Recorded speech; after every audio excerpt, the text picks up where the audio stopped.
Sin lugar a dudas, uno de los personajes más controvertidos en la Biblia cristiana o llamada Nuevo Testamento es el personaje de Judas Iscariote. Pese a que hay más personas en el Nuevo Testamento llamadas Judas, nadie le pone a su hijo este nombre. Y es que desde la antigüedad asociamos el nombre de Judas con deslealtad y traición. Y es que la Biblia cristiana desde su introducción nos dice que este personaje es un traidor. De hecho, no hay un solo versículo en la Biblia donde se hable de Judas Iscariote que no se asocie con la traición, ya sea antes de ejecutarla o después de su ejecución. Lo que denota que los autores tienen la intención de que no quede duda para la audiencia o para los lectores y oidores del texto de que este personaje debe ser tomado como alguien malo o negativo. De hecho, en muchas ocasiones la intención está marcada de que los evangelistas cambian de manera radical la narración para colocar a este personaje como malo. Una cosa que tenemos que tener en cuenta es que los evangelios no son un texto histórico preciso, sino un material teológico proselitista que intenta convencer a su audiencia que escucha o lee los textos de una propaganda religiosa o de su material de fe.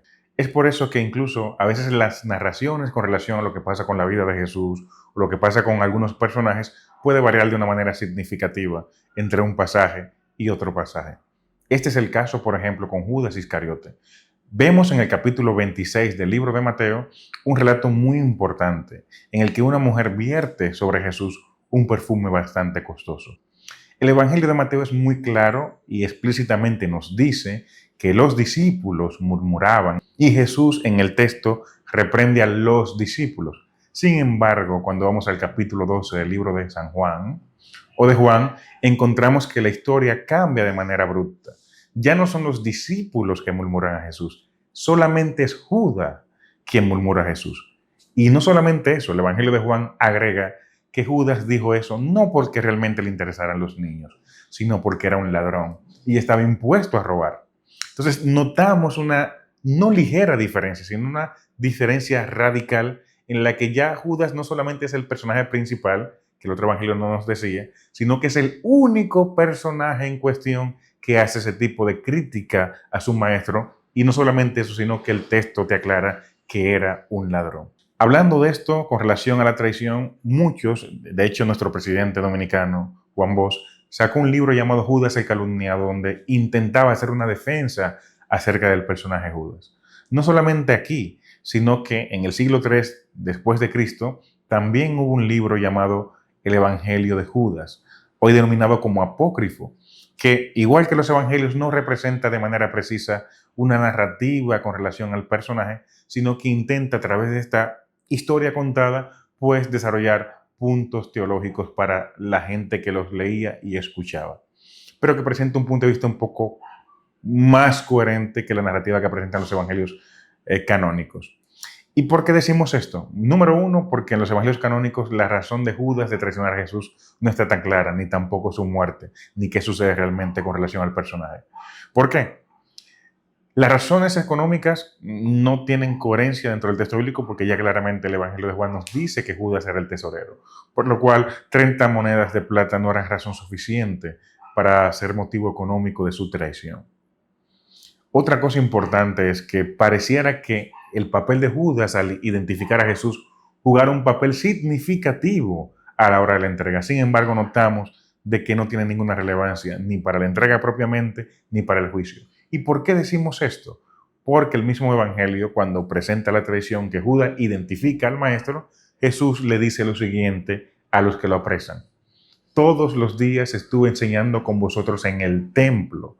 ¿Por qué viene a meterme preso como un ladrón en la noche? Dando a entender que las personas que meten preso a Jesús lo conocían de sobra. Por tanto, la identificación que hace Judas es totalmente innecesaria dentro de la narrativa.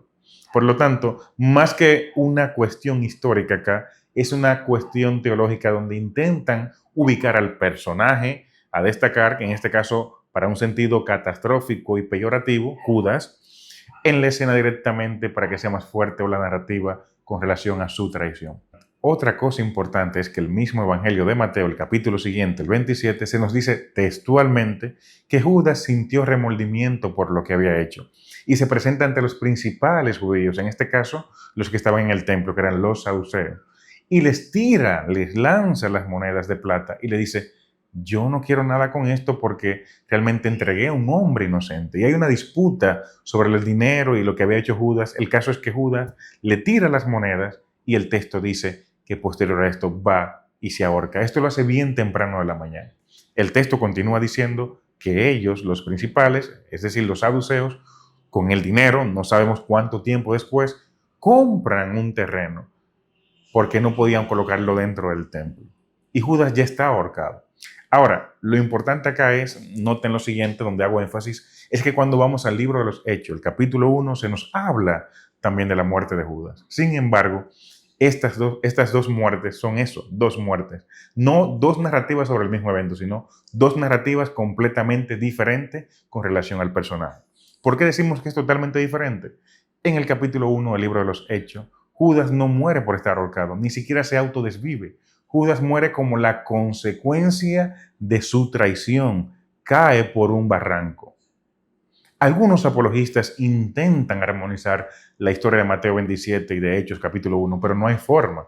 Número uno, porque en el texto de Mateo 27 se nos dice textualmente que quien compra el campo son los saduceos, no Judas. Y el libro de los Hechos se nos dice que no son los saduceos, sino Judas que lo compra. Otra cosa importante es que posterior a tirarle las monedas, Judas se ahorca inmediatamente en el relato de Mateo 27. Pero en el libro de los Hechos se nos dice que Judas, después que le dan el dinero, que traiciona a Jesús, compra un terreno y no sabemos cuánto tiempo después simplemente se cae. Entonces no tiene que ver una cosa con la otra. Otro tema importante es que en Hechos Judas no se autodesvive por la culpa. Judas muere por consecuencia de su traición, pero no hablamos de un remordimiento, ni un tema de conciencia, ni un tema de que le entra depresión o se aturde y se desvive por eso, sino que se desvive como una consecuencia externa al individuo por la traición que había cometido. Por lo tanto, son dos narrativas completamente diferentes con relación a el traidor, de cómo murió, quién compró el terreno, lo que denota que desde su inicio habían diferentes narrativas con relación a este personaje. Y esto es porque posiblemente hubieron diferentes leyendas con relación a un personaje que pudo haber sido histórico o no, pero que ya no formaba parte de las filas de los seguidores cercanos de Jesús. Si vamos a hablar de una narrativa que podría ser más o menos histórica, podríamos decir que Judas, un discípulo muy cercano a Jesús, como menciona los evangelios, pues al igual que los demás discípulos, creía que Jesús era el Mesías que iba a libertar al pueblo y que posterior a su muerte, evidentemente un fracaso, pues se retira de las filas y que los demás seguidores que sí permanecieron firmes al movimiento y que reinterpretaron lo concerniente al Mesías, pues trataron de hablar de manera despectiva de este cercano o este seguidor cercano de Jesús. Ahora, lo importante acá es destacar la incoherencia entre los relatos y también que hay imprecisiones históricas que no tienen sentido dentro de la narrativa de Judas y su traición. Ahora, yéndonos al texto del Evangelio Apócrifo de Judas, así llamado, nos cuenta, aunque no histórica tampoco, una narrativa más coherente, por lo menos internamente. Ya sabemos por los evangelios propiamente de que Jesús se llevaba aparte a discípulos y le contaba cosas que a los demás no le contaba. Incluso le pedía que lo mantuviera en secreto. Así se presenta, por ejemplo, en el texto de Mateo y en el texto de Lucas con relación a la transfiguración y otros eventos que vieron aparte. Un ejemplo de esto es en la transfiguración, que aparece, por ejemplo, en el capítulo 17 del libro de Mateo, y que aparecen otros relatos como el de Marco, donde Jesús hace un milagro o resucita, por ejemplo, en el caso de Lucas, a un individuo y dice que guarden el secreto. De la misma manera, en el texto apócrifo, se nos cuenta que Jesús tiene conversación aparte con Judas porque era el más brillante de todos o el que tenía un mejor conocimiento. Y le cuenta que es necesario que el cuerpo de Jesús o Jesús propiamente sea entregado para poder cumplir la orden divina o la misión divina. Entonces, dentro de este sentido, Judas no traiciona a Jesús, sino que entrega a Jesús según lo acordado por el Maestro. Esto se conecta perfectamente con lo que mencionan los evangelios cuando nos dicen que Jesús en la cena le dice a Judas, lo que vas a hacer, hazlo pronto, lo que denota, o podría en este caso aprovechar el evangelio de Judas, para señalar que era una conversación previa que había tenido Jesús con el discípulo pues más destacado de la entrega para poder así cumplir la misión divina. Si bien es cierto, ni lo que nos cuentan los evangelios apócrifos, como por ejemplo el de Judas, ni lo que cuentan los evangelios canónicos, como los de Mateo, Marcos y Lucas, nos hablan de manera precisa de qué ocurrió con el personaje. Ni siquiera sabemos con certeza si Judas propiamente existió o si es un recurso literario de los autores para colocar aquí el drama de la traición y la entrega del maestro. Pero es una historia muy interesante, un mito, una leyenda muy popular que nos ha capturado hasta hoy día. Un gusto.